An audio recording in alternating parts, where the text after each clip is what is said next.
I'm caring for my mother. She has a form of paranoid schizophrenia.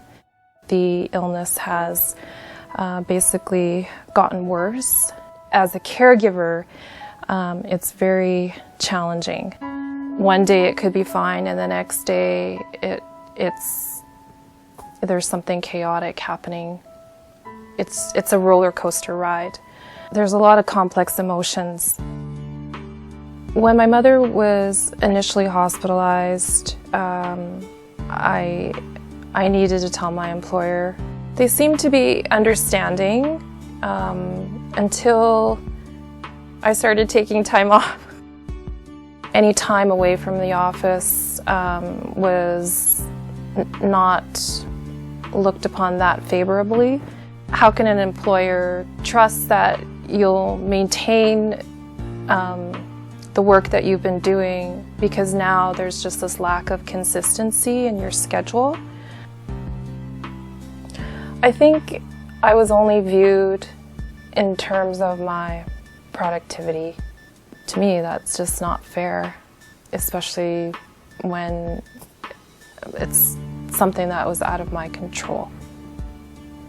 I didn't feel as if anyone in the company understood the magnitude of what I was feeling. It caused a lot of stress while I was at work. I was very agitated. Honestly, it didn't feel as if I had any options.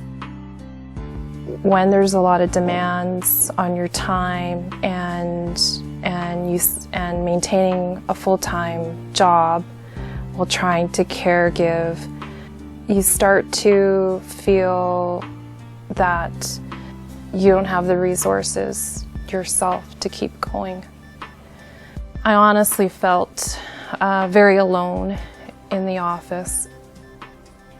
I think what could have helped me would have been, yes, having my employer participate in programs that deals with caregiver issues, and there's a greater awareness surrounding caregivers' issues, but also having flex time, as well as maybe some kind of wellness program where I could go see a counselor and deal with some of these emotional,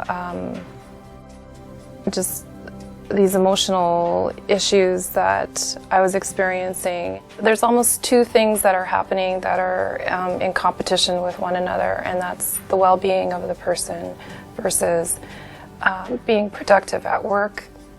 So when an employer supports my well-being, I'm able to cope, and as a result, I'm a better employee. And I think employers need to understand that. I think the stakes are pretty high. It's challenging trying to maintain full-time work while caregiving.